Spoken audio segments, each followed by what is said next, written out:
नमस्कार बंधुरा आज के आमी फुटন্ত गरम तेले बादाम दिए आपनादेर मुखे स्वाद लेगे थाकार मतो एकटा रेसिपि करे देखाबो। आशा करी এই রেসিপিটা দেখার পর আপনাদের ভালো লাগবে। তো রেসিপিটা করার জন্য দেখতে পাচ্ছেন একটা কড়াইতে তেল গরম করতে দিয়েছি। তেলটা যখন ভালো করে গরম হয়ে যাবে তখন গ্যাসের ফ্লেমটা মিডিয়ামে দিয়ে বাদামগুলো এই তেলের মধ্যে দিয়ে দিতে হবে। তারপর একটু ভালো করে নাড়াচাড়া করে এই বাদামগুলো ভেজে নিতে হবে।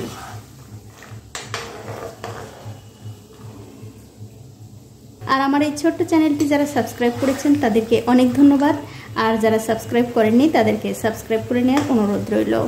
যে সকল বন্ধুরা আমার এই রেসিপিটা ফেসবুক থেকে দেখছেন তাদের কাছে আমার একটাই অনুরোধ, অবশ্যই আমার এই পেজটিকে ফলো করে দেবেন, তাহলে আমি যখনই নতুন কোনো ভিডিও নিয়ে আসব সবার আগেই কিন্তু আপনিই দেখতে পাবেন।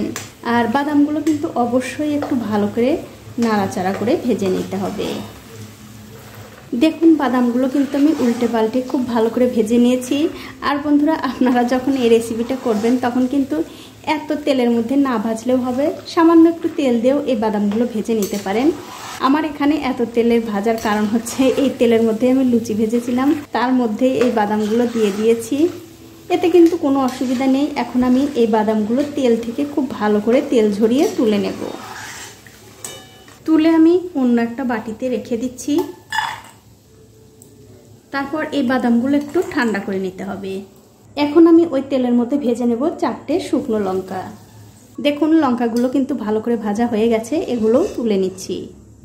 এখন আমি লঙ্কা 4টে বেটে নেব, তার জন্য দিয়ে দিলাম একটুখানি নুন আর সেই শুকনো লঙ্কা ভাজা। এবারে নুনের সঙ্গে এই লঙ্কা 4টে ভালো করে বেটে নিতে হবে।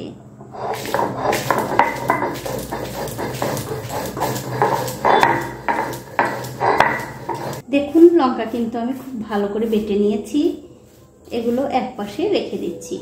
এবারে যে বাদামগুলো ভেজে রেখেছি সেগুলো আমি বেটে নেব, অল্প অল্প করে দিয়ে বাটতে হবে, তাহলে বাটতে কোনো অসুবিধা হবে না। আপনারা চাইলে কিন্তু বন্ধুরা এই খোসাগুলো ছাড়িয়েও বাটতে পারেন, তাহলে এই বাদাম ভর্তাটা দেখতে ভালো লাগবে। তো এই দেখুন বন্ধুরা সবগুলো বাদাম থেকে কিন্তু আমি খোসা ছাড়িয়ে নিয়েছি। খোসা থাকলেও কিন্তু কোনো অসুবিধা নেই, স্বাদের কিন্তু কোনো হেরফের হবে না। এবারে বাদামগুলো আমি ভালো করে বেটে নেব।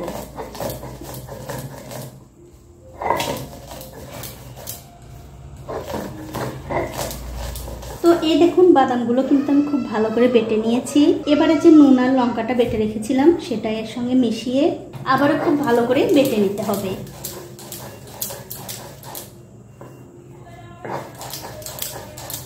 তো এই দেখুন বন্ধুরা বাদাম বাটা কিন্তু হয়ে গেছে। এখন আমি অন্য একটা প্লেটে তুলে নেব। আর এরকম বাদাম বাটা দিয়ে গরম গরম ভাত খেতে যা ভালো লাগে আপনারা একদিন না খেলে বুঝতে পারবেন না। আর বাড়িতে অবশ্যই এই বাদাম বাটা বানিয়ে খেয়ে আপনারা আমাকে কমেন্ট করে জানাতে ভুলবেন না আপনাদের কেমন লাগলো।